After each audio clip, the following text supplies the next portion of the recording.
Alright, I'm going to start the quirks and features of the Speedtail by discussing its quirkiest quirks, and that means starting with the fact that it has no exterior mirrors. Now, everybody who has ever designed a special supercar will tell you they would love to ditch the mirrors because it makes the car more slippery, better aerodynamics, and thus faster, but if you remove the mirrors, how exactly do you see behind you? Well, on the Speedtail, you press the unlock button to get into the car, and then these little pop-outs come out from the door. They just open up. When the car is locked, they're closed, but when you unlock it, they open, and when you look inside, you can see little cameras in there. Inside this little pop-out, there's just a tiny little camera, like a backup camera, but on the side, and those are your mirrors. When you're driving the car, you have little screens on either side of the dashboard. You look to the right, and you can see what's to your right side behind you, like your right mirror. You look to the left, and you can see the same thing over on the left, and when you're driving along and you want to check what's behind you, you look left or right, and instead of looking in mirrors, you're looking at screens that are basically where the mirrors would be, showing you what the mirrors would see, but by eliminating the mirrors, they improve this car's aerodynamics. Now, the decision to use cameras instead of mirrors is one reason why the Speedtail can't officially be sold by McLaren in the United States, because US regulations say you gotta have mirrors. US government hasn't quite caught on to the idea of mirror cameras just yet. And next up, McLaren's decision to ditch the mirrors for screens is a pretty interesting one, but inside there are even more quirky decisions. Like, for instance, they ditched the sun visors. This car has no sun visors. You can see at the top of the windshield, no way to shield yourself from the sun, except there is a way. The top of the windshield has an electrochromatic glass panel that you can dim or brighten whenever you want using this screen on the dashboard. You see here, you press it to dim and then it darkens, and that's your sun visor. Or if you want the full windshield, you can press and make it less dim again. Now it's brighter and you have your full windshield back, and your sun visor is a piece of glass that can darken or brighten at your convenience whenever you want. And this car has several pieces of electrochromatic glass. As you can see on this screen, you can dim or brighten various glass panels on top of this car. You press this and it dims or brightens the glass panels on the top of the doors, so you can have them bright or dark depending on what you want. You press this and it dims or brightens the ones behind you, so you can have those brighter or darker depending on what you want, depending on how much light you want to come through the interior. And you press this little one and it even dims or brightens this tiny little window right above you, so you can have that darker or lighter, again depending on how much light you want to come in here. And of course the reason for this is, this way if you're in the hot sun driving this car and you don't want so much sun to be beating down on you, you just tap all these things and you can have your entire roof dark basically, and the sun won't get in. You can see there's even a control in this screen that allows you to darken everything at once or to lighten everything at once, so you don't have to go through and press them all individually. That's pretty quirky. But nothing in this car is quite as quirky as the seating position, because this car has 3 seats. Just like its predecessor from years ago, the McLaren F1, and also just like the Matra Marina. Although the Marina had the 3 seats and the steering wheel over on the left, this car has it in the center. The driver sits in the middle of this interior, just like in the McLaren F1. So you have the driver flanked on either side by seats. 1 seat in the middle and 2 on either side. Just a crazy way to do it. And that means you're driving this car not sitting on the left side or the right side. You're sitting directly in the middle of the cockpit, which is pretty crazy. Now, a couple of interesting things about the 3-person seating position. McLaren says the leather on the seats was specially designed to make it easier to slide across it when you're the driver getting into the car, but also the leather is specially designed to keep you in place when you're sitting in the seat. I'm not quite sure how it can be both, but that's what McLaren says. It's also worth noting the seats are pretty tight. As you can see, the back seats or the side seats are not very big at all. Adults will have trouble getting into them, but if you can fit for short trips, whatever, it gives you the opportunity to take 1 extra person compared to every other exotic car, 50% more seating capacity in the Speedtail. And by the way, the 3-person seating layout is another reason why this car cannot be officially sold new by McLaren in the United States. US regulations say that each front occupant needs to have access to an airbag if you get into an accident. Technically, these are 3 front seats, and so McLaren would have to figure out some way to get an airbag to these side seats. It just wouldn't wouldn't really work. And so that's another reason this car doesn't work with US regulations and why it has to come over using the show or display law. And next up, moving outside the Speedtail for some more interesting quirks and features, I want to talk aerodynamics for a second. Aero is a tremendously important thing to this car. Obviously, you can tell that because they ditched the mirrors, but if they wanted to make it go 250 miles an hour, aero had to play a really big part, and it does. The styling is a clear way you can tell that. It's called the Speedtail because the tail of this car is sort of drawn out in this aerodynamic fashion to make it as slippery and as aerodynamic as possible. But to me, the craziest decision done for aero, aside from maybe the mirrors, is up on the front wheel right here. You can see there's like a cover over the front wheel. This is carbon fiber and it is for aero. It is intended to allow wind to travel over the front wheel so it doesn't get caught up in the spokes, which would maybe slow the car down. And you can see while the car is moving, this cover stays in place, always mounted in this spot to help guide the air over the wheel and make this car a little bit more slippery so that it can reach 250 miles per hour. And next up we move on to the doors, which of course open upward as you would expect from a special exotic car, but the way you open them is kind of peculiar. There's no traditional door handle as you might expect. They've done something weird, and that weird thing is you stick your hand into this air intake here, you can see, and then you feel two buttons. One button sort of curves downward, the other one curves kind of upward. You press the one that curves downward and then the door opens up automatically. As you can see, it rises up electronically and that's how you get into the car. Now, when you want to close the door again, of course, on the outside, you just walk up to the same buttons, press the one that curves upward, and then the door closes itself automatically. The reason the doors are electronic, I suspect, is you can't really do door handles in a car with 3 seats. You'd be reaching across to try to reach the door handles. It's easier to make them electronic. Now, the especially cool thing with the doors on this car is you can also open them up using the key. Press the unlock button on the key fob, and then the doors rise up. Both of them simultaneously rise up when you press unlock, and then you simply wait for your doors to open, and then you can climb into your Speedtail. If you want the doors to go back down, just press the lock button on the key fob. Press lock, and you can see the doors just go back down automatically, so you don't have to press these little buttons. You can do it all from the key fob, open or close the doors. That's pretty cool. And next up, since I'm talking Speedtail exterior, let's go over some other interesting things out here. For one, this car has 2 trunks, 2 cargo areas. You open them by pressing on the key fob the corresponding part of the Speedtail that you want to open. You can see a little Speedtail diagram and the trunk in the front and the trunk in the back, and that is just cool. But anyway, you press the back of that little Speedtail and it pops open the rear trunk. You open it up and discover it's actually surprisingly large. There's a lot of space back here in the rear trunk, a lot more than I would expect for a purpose-built hypercar not intended to be practical. Well,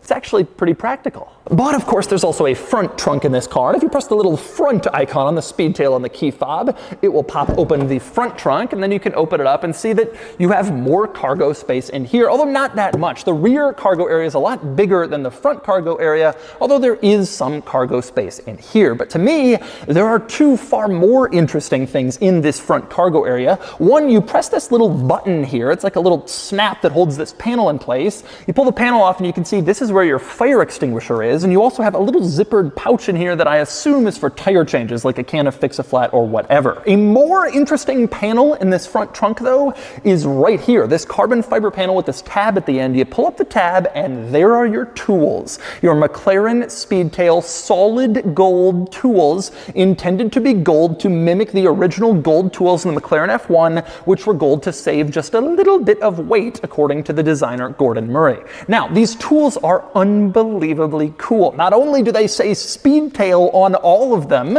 leaving no question that they are purpose-made for this car, but they also have the chassis number of this particular car, in this case XP3, so you know exactly which Speedtail your tool comes from.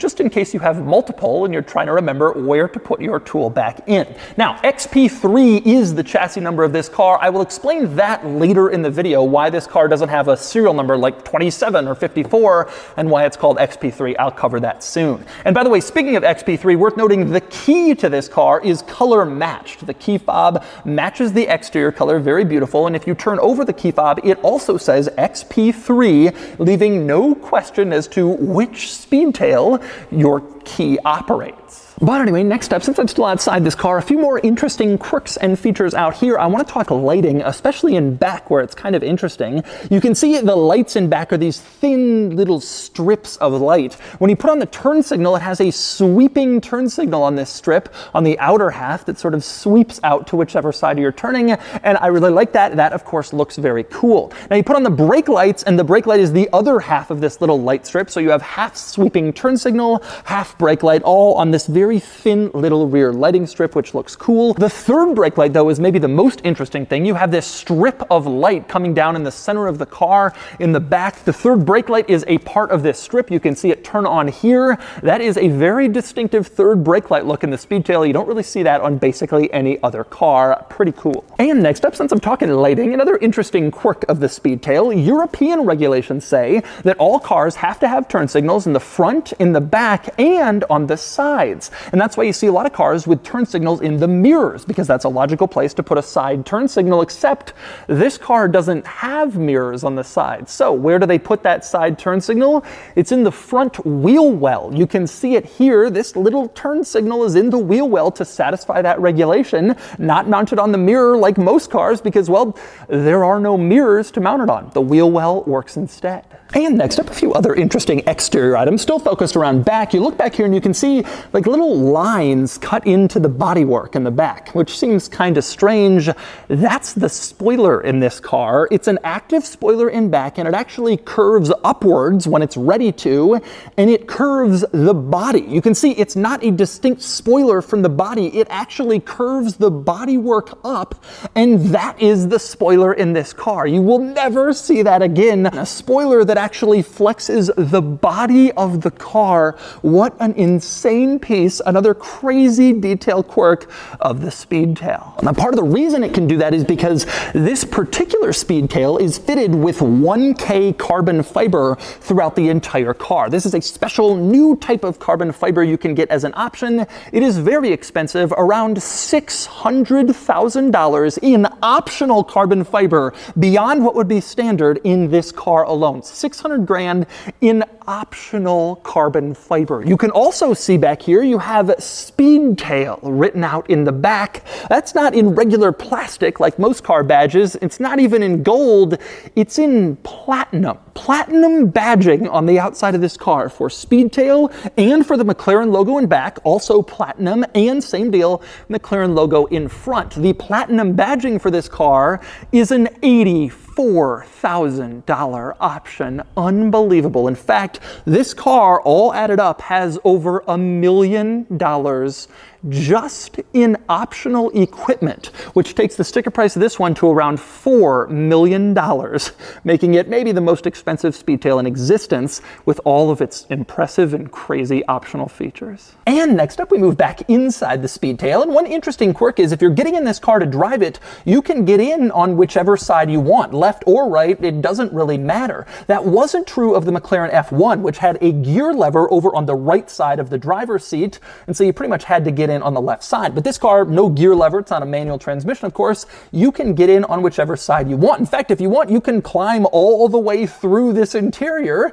as you can see I'm doing now. Get in on the left, get out on the right, doesn't really matter. You can do whatever you want to do. It's mostly symmetrical in here, although it is worth noting that the driver's seatbelt comes from the right, like where it would come in a traditional left-hand drive car. So that's one interesting piece of asymmetry, the seatbelt positioning. Now, if you're trying to climb out of this car, of course, it isn't really easy. You gotta slide over a seat and it's low to the ground and it's kind of a challenge to climb out. It is worth noting there is a hidden handle you can use to help lift yourself out. It's in the windshield frame, it's right here. You can stick your hand in this for support when you're trying to climb out of the car, and that's nice to have. It really is kind of helpful getting out, because otherwise it is pretty difficult to climb out of a Speedtail. Now, when you're in this car, of course, there's no door panel access. You're sitting in the driver's seat, it's hard to reach the door panel, so they didn't give you storage on the door panel. You also have no glove box because the dashboard is split in half by the steering wheel. It doesn't really make sense to stick a glove box on either side. However, you do have some storage in here,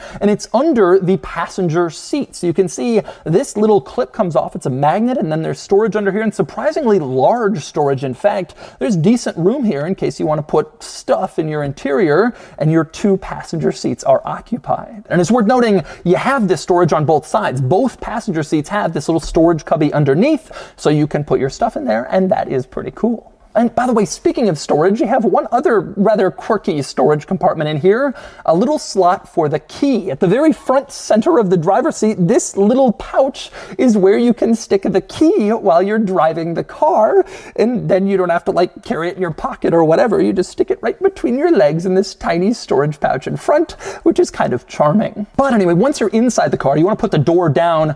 They're power operated, and so you do it by pressing this little switch on the ceiling. You press it down, and then the door comes down and closes automatically. And of course, you have one of those switches on both sides. You press the switch, and the door comes down and closes. No levers, no manually pulling the door closed in this car. It's all power operated, very luxurious, actually. And of course, if you want to open the door, you just press that switch the other way. Push the switch up, and the door opens up, and then you can just climb out using your little handle and trying the best you can to look graceful. Pretty easy door operation in this car. And by the way, speaking of the door operation, there's also a little switch next to the one for the doors that controls the power windows. You press that, the window goes down, and of course press it the other way and the window goes back up. Although it's worth noting the windows in this car are very, very small. You don't get a lot of window area to have it go up or down. Just this tiny little opening in the larger window, that's your whole power window. And next up, still talking about the doors, another interesting quirk in this car is the climate vents. You can see there's a climate vent on each door, and then also climate vents near there on the dashboard. So you have 2 climate vents on each side, one on the door, one on the dashboard. So 4 total climate vents in here. And obviously that way the passengers and the driver can all have access to a cornucopia of climate vents. One thing you don't have in here though is a rear view mirror. I already showed you the mirror cameras on the sides of the dashboard, but you do not have a central rear view mirror. This is a bit of a drawback of a center seat car, because if you did have a mirror, you'd be looking right at your face. Now the McLaren F1 had little mirrors on each side of the center seat, but this car doesn't. They think that the little mirror cameras will be sufficient for seeing behind you, although you can't see directly behind you. Of course, you do have a backup camera in this car, so if you're backing up, you can see right behind you, but in normal driving, no center rear view mirror. Kind of interesting. But anyway, speaking of those mirror screens, one thing about this car is everything in here is screen based. Obviously, your rear view mirrors are no longer mirrors, they are now screens, but you also have 2 screens on the dashboard, left and right, which allow you to control pretty much everything in this car. Now the screen over on the left adjusts most of your comfort and convenience features. The one on the right is more like media, navigation, that sort of thing. I'm going to start over on the left where you can control the electrochromatic glass, as I have already showed you, but you can also use that screen to control, for instance, your climate controls in this car. Turn on the air conditioning, the heat, whatever, your typical climate controls. You can also position the air using this little race car looking guy, just like in other McLaren models, which is always a cool, charming little quirk. I love to see that in the McLarens. And you use this little dial next to the screen in order to increase or decrease your temperature. Your climate control temperature is controlled by that little dial, which is fairly easy, simple to use, and pretty intuitive. Nothing particularly strange there. Now over on the other side, symmetrically, you also have a screen the exact same size and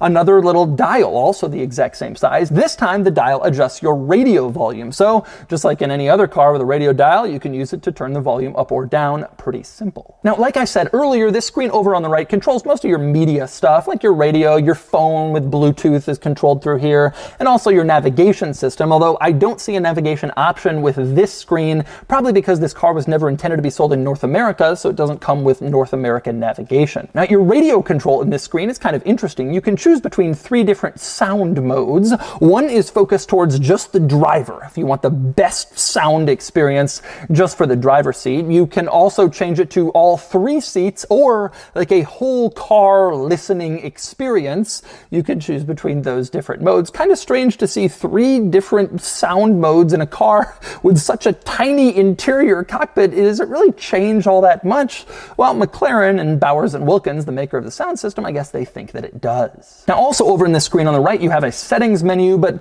there's really nothing particularly interesting or weird or quirky in here, just your usual car settings that you'd see in a lot of other cars and a lot of other supercars. Now, one more screen in this interior.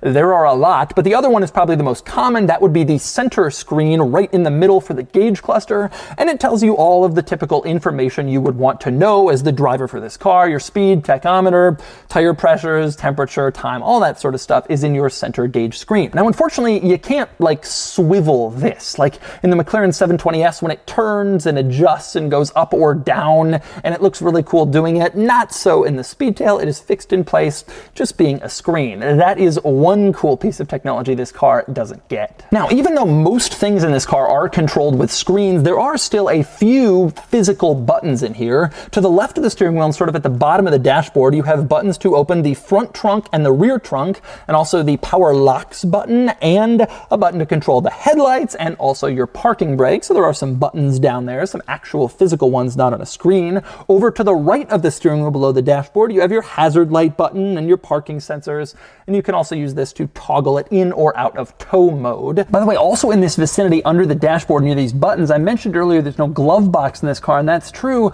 but there are little storage panels down here. You can press on this little piece of leather and it pops open and reveals a little bit of storage, plus some little ports where you can charge your phone or connect it to the car. Same deal over on the other side, press it and you have a little storage panel. Not strictly a glove box, not really all that big, but they're there for just a little bit more storage in this interior. You have your engine start stop button on the ceiling. You get into the car, you don't press like to the right of the steering wheel where you normally turn the key. Instead, you press up on your ceiling, which is an odd placement, but that starts up the car. You can also see up here your gears, reverse, neutral, and drive are mounted on the ceiling, which is also such a bizarre thing. It's so strange driving this car, you're moving it around, you want to put it in reverse, you don't like go next to you, instead you're pressing up on the ceiling to get the car in reverse. Then you want to go back into drive again, up on the ceiling. It's an odd placement, but that's where they did it. Now you also have your drive modes here. These little dials will adjust your drive mode. The one on the left will change your powertrain, and there are 2 options, C and S, for comfort or sport. And the one on the right will adjust your handling. I guess it changes the suspension, the steering, and again, 2 options,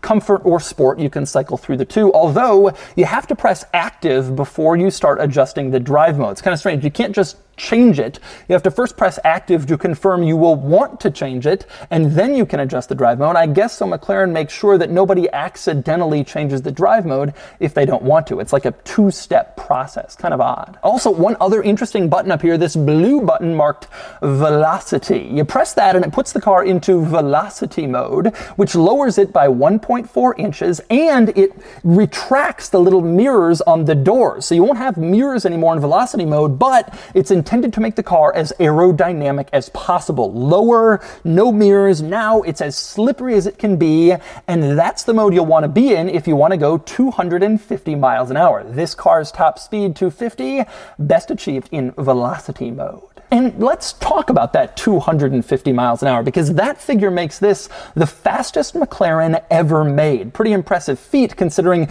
the F1 was the fastest car in the world for years. Well, this is faster, and actually by like 15 miles an hour. It's pretty cool. Now, one other cool thing, McLaren says the 250 is an electronically limited top speed. It can actually go faster, but doing more than 250 miles an hour, you'd have to go into some special mode and change the tires like in Bugatti, and McLaren didn't want you to have to do that. They wanted you to just be able to go 250 if you wanted to go 250. Now, in a Bugatti Chiron, in its normal mode, you can only go 236 miles an hour. You have to come to a stop, put in the special top speed key, confirm you really want to go that speed, make sure your tires are up to snuff, and then you can go the full 200 and whatever. In this car, you can put your foot down and just go all the way up to 250 with no special stuff needed, except for velocity mode. Now, the reason this car can go 250 miles an hour is in part due to its amazing aerodynamics, but it's also partially due to what's back here, the engine. I cannot open up the engine compartment, only a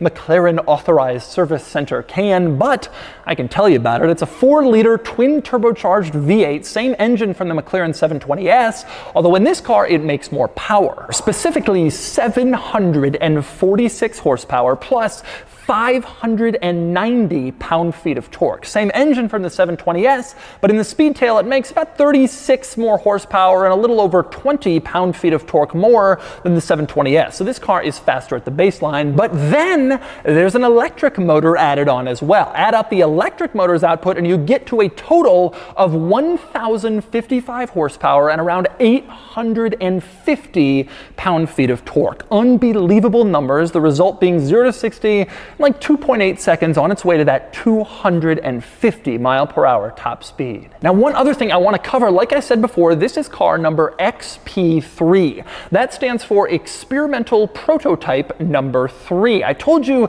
they're making about 100 units of the Speedtail. The correct number is 106, the same number of McLaren F1s that they built. But there's also a few prototype cars that McLaren then converted back into regular road cars that they then sold to some customers, and this is one of those. In fact, the third one. So this was an experimental prototype development car McLaren was using to develop the Speedtail, and now it's a regular civilian model that looks and drives and acts just like all the other Speedtails, but it started its life as a development car, and I think that is pretty cool. Now, next up, one other amazing quirk of the Speedtail is how it charges. This is a plug-in hybrid, gasoline engine, but also an electric motor that you can charge, plug in, except you don't actually plug it in. To charge the electric motor in this car, you drive the car over a charging pad and that charges it. Just like you put your phone on an inductive charging pad, well, in this case, you drive your car over a charging pad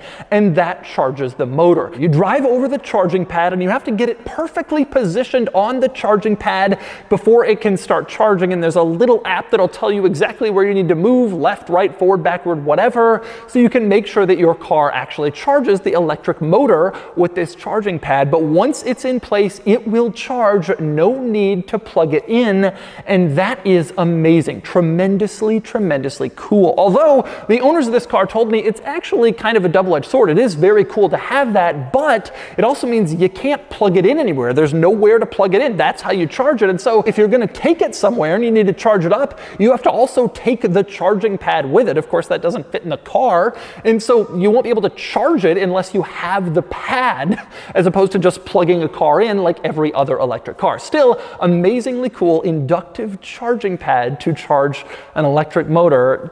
This car is the future in so many ways. And so those are the quirks and features of the McLaren Speedtail. Now it's time to get it out on the road and see how it drives. I am so excited. All right, driving the Speedtail. And this is unbelievable. I am incredibly excited for this.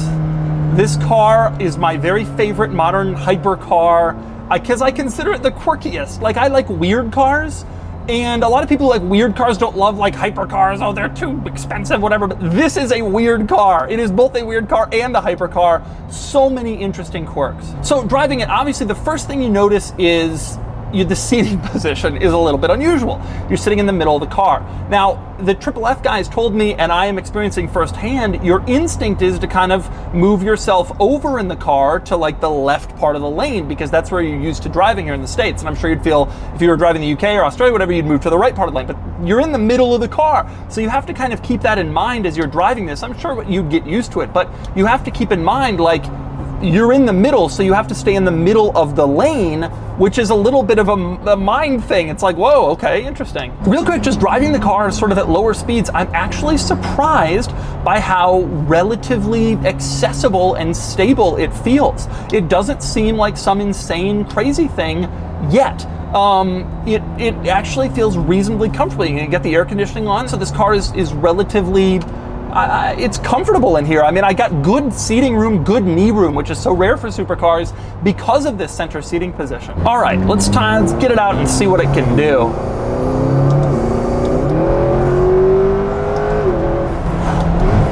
Oh gosh. Oh yeah.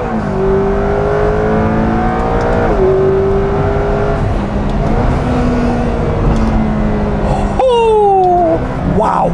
The speed is unreal, instantaneous. Absolutely amazing. The handling is just fantastic. The car is tremendously quick to respond. Oh, oh, it's so fast. It's so fast. I have to say also, it feels less aggressive than the P1, not slower than the P1, but the P1 felt more like angry hypercar, like beats you up kind of. It's really an insane vehicle. This is actually like, if you want to drive it docile, you can, and also it's relatively linear in the way it delivers power and the way it seems to drive, and so it just kind of goes and goes, but you can also just kind of cruise a little bit. It's interesting, it doesn't feel as hard-edged maybe. It's not like a GT3 RS, this car. It's surprisingly graceful, I would say. This is so cool. This car is so cool. It does surprise me. It can cruise. I get into so many of the hypercars. I'm surprised by this, not because the supercars are the 488s, F8s, Huracans. Those cars are pretty drivable. You know, you can drive those every day if you want. But the hypercars are usually pretty compromised. They're not cars you want to be in that often. They're tight inside. They're not easy to drive. This car isn't. It's not tight inside. It is easy to drive. It's surprisingly fun and drivable. It has a great sound to it though, that induction sound, the turbo. Oh, it is powerful, but it is graceful in the way it delivers power. It is not brutal. This is probably the best driving hypercar I've ever driven. Not only does it handle incredibly well, just like they all do, not only is it incredibly fast, but it's like roomy and nice and relatively practical. You can get 3 people in here. What a cool car. What a well done marvel of a vehicle, seriously. It's so crazy you can't see behind you. I'm just like terrified. Can't see a thing. I don't know what's happening behind me. There's literally nothing that I dislike about this car except for the lack of a rear view mirror. The steering is fantastic. The acceleration is fantastic. The handling, the car is so good. Very planted, very, very stable, and of course immediate steering. Now I will say, having driven some Koenigseggs, the steering on those is more immediate. Even the Pagani Zonda that I drove felt more like a Miata. This definitely has a lighter steering feel to it and sort of a more like important car steering feel, like you're not tossing it around or whatever, which I don't love quite as much, but it's still excellent. Overall, I would say just really cool. The center seat thing is amazing. All the technology is unreal in this car. Between the camera mirrors, the screens around you, just simply the engineering to get 3 seats in here, the electrochromatic sun visor and windows. This is a really cool car, but then also it's a really amazing car to drive. And also it's a really rare and special car. I've been talking about how McLaren makes too many cars. There's too many special cars, there's too many special McLarens. But if I was to get rid of all but one special McLaren, at least on sale right now, this is the one I would keep. This is a really, really, really cool car. I'm smitten. I absolutely love this car. Really, truly. And so that's the McLaren Speedtail. I love this car. I love how quirky it is. I love how fast it is. And I love how it pushes the envelope in so many ways compared to other more normal hypercars. Between the seating position and the styling and the technology, it is all just so cool. This really is my very favorite hypercar, and I'm gonna be sad to say goodbye to the Speedtail after today. But now it's time to give the Speedtail a Doug score. Starting with the weekend categories and styling, I personally love how the Speedtail looks, but it's been controversial, especially that cover over the front wheel. It gets an 8 out of 10. Acceleration, tremendously fast, and it gets a 10 out of 10. Handling is incredible, fantastically balanced and poised, quite impressive for a car like this, and it gets a 10 out of 10. Fun factor is obviously massive, given the performance level here, and it gets a 10 out of 10. And of course, cool factor, same deal. This car is a showstopper, and it gets a 10 out of 10 for a total weekend score of 48 out of 50. Next up are the daily categories and features, and I have to say, the Speedtail is really impressive. It has some truly innovative stuff that no other car has, like electrochromatic glass instead of sun visors, and a wing that curls up the body of the car, and a wireless charging pad. It gets a 7 out of 10. Comfort is better than most hypercars, still not on Bugatti level, but much more tolerable than the Senna, and it gets a 4 out of 10. Quality is high. The car seems very well constructed with nice materials, and it gets a 7 out of 10. Practicality is better than most hypercars thanks to an extra seat, although it's not like this is especially practical, just a little better, and it gets a 2 out of 10. Finally, value, and this is tremendously expensive, but also so rare and special it'll never lose, and it gets a 6 out of 10 for a total daily score of 26 out of 50. Add it up, and the Doug score is 74 out of 100, which places it here against relevant cars. This is big, folks. The Speedtail has tied the McLaren F1 as the all-time Doug score champion, the highest I've ever given out. The Speedtail beats Bugatti, Koenigsegg, Ferrari, other McLarens, everything. This is the coolest hypercar on sale today, period, and it's one of my favorite exotic cars of all time. It's innovative, it's cool, it's insanely rare, it's everything a hypercar should be, and I'm proud to have the Speedtail at the very top of the Doug score.